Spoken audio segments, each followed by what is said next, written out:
respuesta corta es sí, se reduce bocha. ¿Y cuánto se reduce? Depende principalmente de la línea de base, porque los principales contribuyentes de la huella de carbono de las dietas son los alimentos de origen animal, o sea, carnes, huevos y leche. Cuánto reduzcas vos la huella adoptando una dieta vegetariana o vegetariana va a depender de cuánta carne, huevos y leche consumías antes. Principalmente carne de vaca, porque la carne de vaca es por lejos la carne y el alimento con mayor huella de carbono por unidad de nutriente, por unidad de peso, por unidad de porción, lo que sea, la carne vacuna es la que más emite en su producción principalmente, ¿no? Entonces, dependiendo del país en que te encuentres, vamos a tener un montón de estudios que hacen análisis de escala global, análisis a nivel de Estados Unidos, o en Europa, o en Australia, y los datos de las dietas vegetarianas o veganas varían un montón de país o región a región. Entonces, siempre está bueno tener datos locales. Y en ese sentido, los estudios que hicimos acá en Argentina muestran que, por ejemplo, una dieta promedio acá en Argentina, una persona que come de forma promedio, con mucha carne de vaca, carne casi todos los días, algún tipo de carne, ya sea pollo, cerdo o vaca, no importa el tipo de corte, que tiene mucho alimento ultraprocesado, poca fruta, poca verdura, poca legumbre, pocos cereales integrales, más o menos en promedio emite unas 3 toneladas de dióxido de carbono equivalente por año. Este es el equivalente a usar más o menos 9.000 litros de nafta. ¿Cuánto se reduciría si adoptás una dieta vegetariana o una dieta vegana? Y se reduce más o menos en 3 o 4 veces. Es un montón. Es realmente un montonazo. De todas maneras, debido a que la producción de pollo y de carne de chancho en Argentina emite pocos gases de efecto invernadero, porque básicamente el alimento de los animales, o sea, la soja del maíz, usa muy poco fertilizante en Argentina, lo cual no es un dato piola, sino que está mal que se fertilice poco porque se consume todos los nutrientes del suelo. Eh, la huella de carbono de los pollos, de los cerdos en Argentina, es bastante más baja que las producciones en otros países donde sí se fertiliza mucho la soja y el maíz. Entonces, si vos acá en Argentina querés seguir consumiendo carne, por ejemplo, un buen paso para reducir tu huella de carbono casi al mismo nivel que una dieta ovo-lacto vegetariana o vegana es dejar de comer carne de vaca y reemplazarla por carne de pollo o carne de cerdo.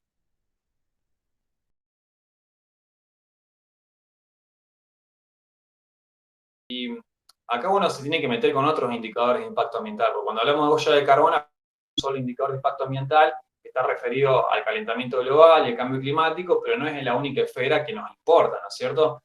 Entonces, muchas veces, cuando hablas sobre un solo indicador, muchas veces te quedas corto con la respuesta porque puede ser un montón desde el punto de vista de un solo indicador, pero quizás no es tanto desde otro punto de vista. Y mucho más si empezás a meter las variables sociales, económicas, culturales. Pero desde el punto de vista de la huella de carbono, de donde el sistema productivo sí importa muchísimo en el caso de la carne de vaca. Acá en Argentina todavía se sigue produciendo mucho carne vacuna de forma pastoril. Mucho, mucho, es lo predominante. Pasa que gran parte de los animales que son engordados pasan 1 o 3 meses en el feedlot. Entonces, vos si te pones a analizar los datos, vas a ver que casi todos los animales vienen de un feedlot. Pero no es que fueron producidos y criados en un feedlot toda su vida, sino que estuvieron pastoreando gran parte de su vida, sobre todo los primeros meses cuando estuvieron en la cría. Después pasaron un engorde, que muchas veces es pastoril puro, y después pasa 1 o 3 meses en un feedlot donde le dan maíz, entonces engorda un montón, alcanza la grasa que requiere el mercado, porque eso también es algo que le gusta al paladar argentino. Eh, y más o menos, según nuestras estimaciones, el 10% de la carne vacuna producida en Argentina viene de feedlot. Exclusivamente de feedlot. El resto viene solamente de pastoril o pasa por el feedlot. Para que te des una idea. Entonces la huella de carbono de la producción de carne vacuna acá en Argentina es bastante alta, porque la producción pastoril emite muchos gases de efecto invernadero y a pesar de que algunas personas digan que la producción pastoril secuestra carbono, acá en Argentina no existe ningún tipo de evidencia que apoye esa afirmación y se han hecho estudios. Entonces, no se puede contar mucho con esa idea de que se secuestra carbono en las pasturas y pastizales de Argentina porque se han hecho análisis y la verdad es que no es así. desde el punto de vista de la huella de carbono, la carne vacuna producida en feedlot tiene una menor huella de carbono que la carne vacuna producida en los sistemas pastoriles. Pero los sistemas feedlot tienen muchísimas otras consecuencias ambientales que no tienen los sistemas pastoriles. Entonces, bueno, desde el punto de vista de la huella de carbono, el sistema importa, pero no es lo único que importa.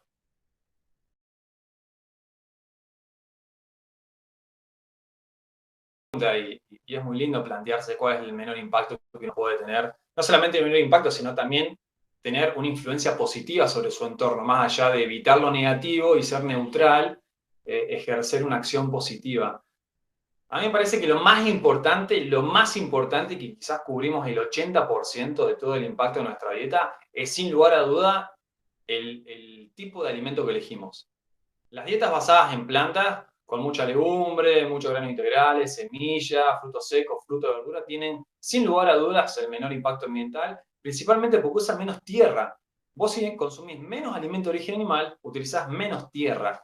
Y la tierra es un recurso finito súper importante, que básicamente es el espacio que estamos ocupando. Si ocupamos mucho espacio, le dejamos menos espacio a la naturaleza y necesitamos que haya naturaleza dando vuelta por ahí, más allá de humanos y cosas humanas, porque de la naturaleza dependemos.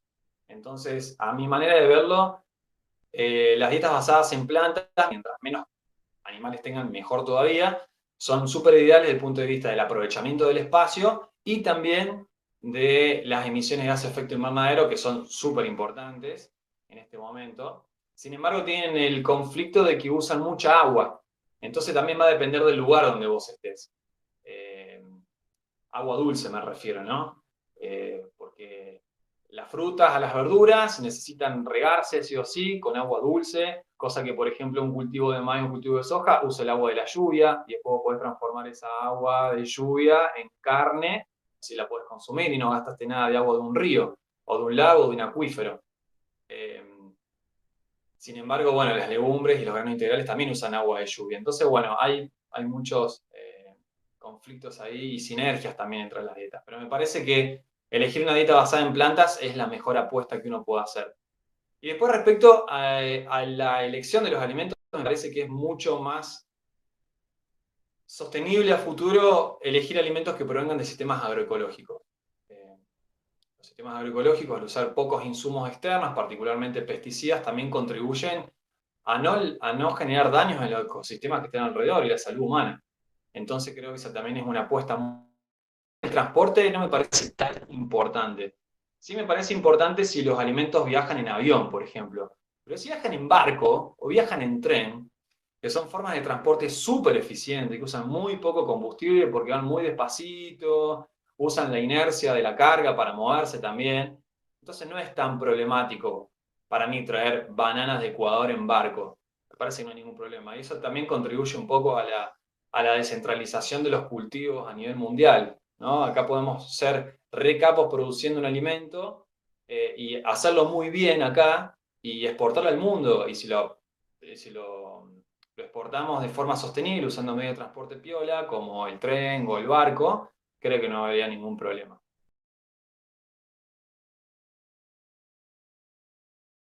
Dietas basadas en planta le pasan el trapo a cualquier dieta que haya. Realmente las dietas basadas en plantas en cualquiera de sus manifestaciones, vegana o lacto-vegetariana, flexitariana, o sea, con un poco de carne, y acá entran en juego varias dietas muy conocidas como la dieta mediterránea. Si tiene un poquito de pescado, un poquito de carne de cerdo, de pollo, de vaca, es bastante compatible. Las dietas basadas en plantas se ha demostrado que son la mejor manera de prevenir nuestro asesino número uno, que son las enfermedades cardiovasculares, que matan mucho más que el coronavirus, por así, y sin embargo no son promovidas, ¿no es cierto? Son geniales para prevenir enfermedades cardiovasculares, ya sea infarto del corazón, accidente cerebrovascular, son muy buenas para prevenir y tratar la diabetes, que es una epidemia metabólica que se está acercando en muchas partes del mundo y se va a aumentar en los próximos años. Ayuda a reducir la prevalencia de obesidad, de muchos tipos de cáncer, eh, ayuda muchísimo también a mejorar la actividad del sistema inmunológico. Entonces, las dietas basadas en plantas bien planificadas, no planificadas, balanceadas, equilibradas, que tengan una buena cantidad de legumbres, de granos integrales, de frutas y verduras, son excelentes para la salud y encima tienen bajo impacto ambiental.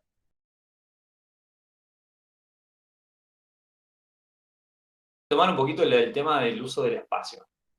Creo que acá en Argentina, a diferencia de otros países, tenemos mucha tierra, mucho espacio. Seguramente si agarrás el auto y viajás desde tu casa hasta mi casa, gran parte de lo que vas a atravesar va a ser campo.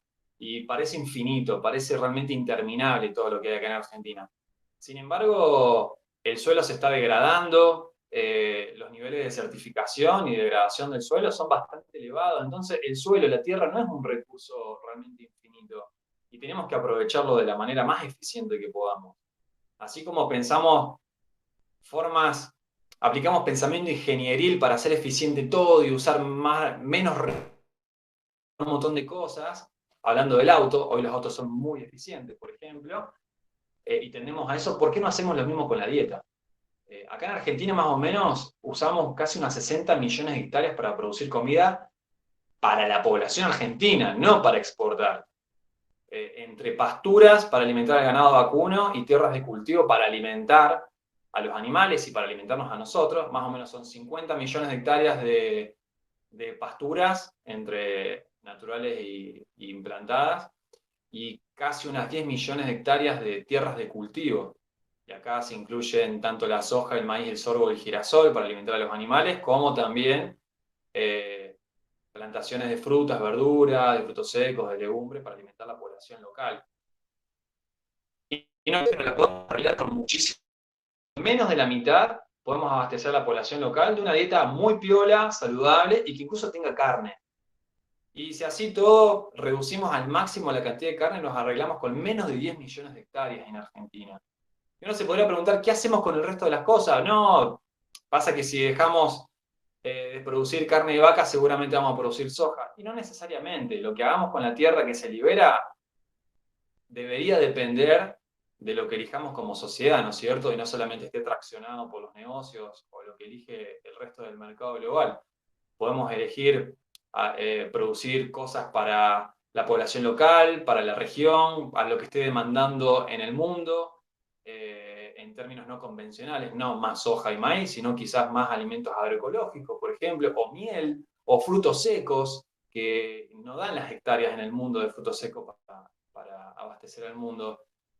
O incluso podemos dejar espacio para que crezca la naturaleza, para generar corredores biológicos que nos permitan incrementar la cantidad de polinizadores y al mismo tiempo aumentar los servicios ecosistémicos de polinización de los cultivos, de la regulación hídrica, que la región también está recontra inundada, entonces necesitamos que haya áreas naturales para que chupen toda esa agua. Entonces se puede hacer mucho con todo ese espacio libre que podríamos dejar.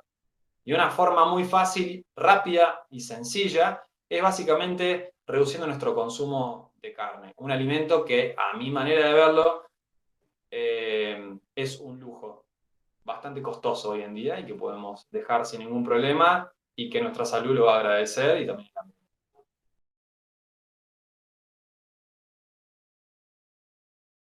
Las cosas que más me indignan son cosas más sistémicas, quizás, que tienen profundas connotaciones, porque no solamente afectan a la clase política, sino también a la gente. Y cuando la gente común, como vos, como yo, como nuestros vecinos, están atados a ese mismo discurso, a ese mismo relato que inunda las esferas políticas, el cambio se ve muy difícil de hacer. Y es la creencia de que el bienestar humano está atado necesariamente al crecimiento material, ¿no? Los políticos piensan que las economías se resuelven aumentando la producción y el consumo de bienes y servicios, y la gente piensa lo mismo, piensa que estar bien es tener 2 casas, tener 3 autos, tener el último celu, las mejores zapatillas, tener mucha ropa, y todo va atado a la misma idea de que el bienestar humano está atado intrínsecamente al crecimiento material y no de la naturaleza. No pensar que quizás tener más naturaleza a tu alrededor o que la naturaleza que te provee el agua, el aire, la tierra, los paisajes te van a hacer sentir bien. A las generaciones anteriores, ¿no? Que ese es un relato de la posguerra. cuando arrancó toda esta historia del crecimiento exponencial. Y bueno, las generaciones de nuestros padres, nuestras madres, incluso para algunas personas los abuelos, donde el sueño era trabajar un montón para tener tus 2 casas y tus 3 autos y tu familia alrededor de todo un cúmulo de material que esté piola. Y sí, coincido con vos en que hay personas que tienen que aumentar su piso material porque no lo tienen, pero el mayor impacto ambiental está causado por las personas que sí lo tienen a ese piso. No estamos hablando de volver al bosque, estamos hablando de calmate un poco, no hace falta tanto.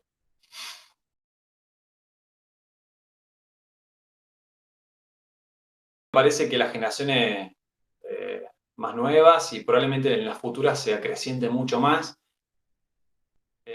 Vienen 2 fenómenos acompañados. El primero, me parece que ya no nos creemos más el cuento, el relato que se creían las generaciones anteriores, ¿no? Lo del material, lo del crecimiento, lo de la estructura familiar, eh, normativa, ¿no? De mamá, papá, los hijos, el auto, la casa, y pensarnos más en términos de comunidad y de experiencias. O sea, hay personas que se sienten muy cómodas con la idea, a partir de creencias que tienen, religiosas, de que, bueno, de que hay un cielo, de que va a estar todo bien.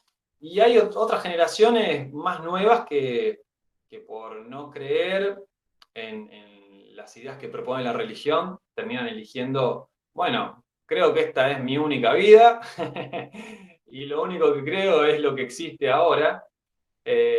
Y bueno, lo que van a creer las futuras generaciones va a ser lo que existan en sus propias vidas. Entonces, es muy necesario asegurarnos la sustentabilidad de los sistemas en los que nos estamos moviendo para poder vivir bien, vivir mejor, a través de experiencias, de vínculos y no de bien.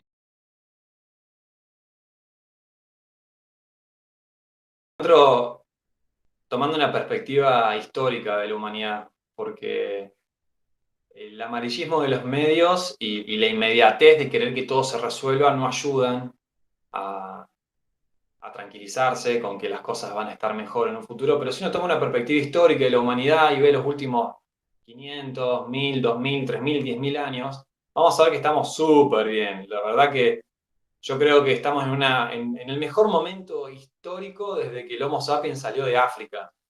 Eh, y realmente es increíble lo que hizo la humanidad en todos estos años. Lamentablemente estamos en una encrucijada, como nunca tuvimos tanto bienestar humano, en un tiempo tanta degradación de la biosfera. Entonces, todo este bienestar que tenemos hoy en día, que vos y yo podemos estar en casa, tomando unos mates y charlando a través de la telecomunicación, es producto también de una degradación ambiental muy importante. Y estamos en ese momento donde nos empezamos a dar cuenta de que ya no pueden estar más desacoplados nuestro bienestar de la salud planetaria. Y cuando empezó a analizar las cosas que están pasando, bueno, la tendencia es que siempre todo estuvo mal.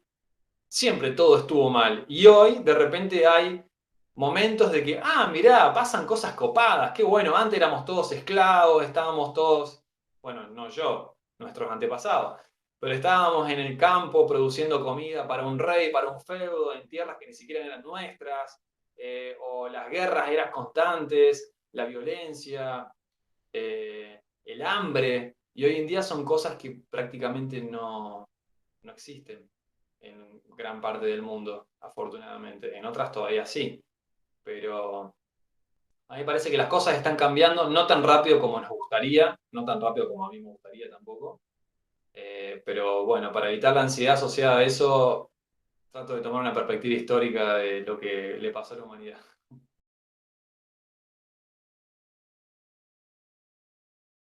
Yo le diría, loco, el gran problema no es que no tengamos conocimiento suficiente para hacer las cosas, el tema es que no nos entendemos con la gente.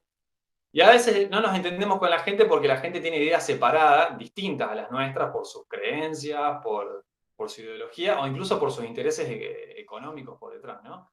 Así que le pediría simplemente que nos libere de nuestros sesgos y nuestros intereses por un rato para poder consensuar en cómo resolver problemas globales urgentes.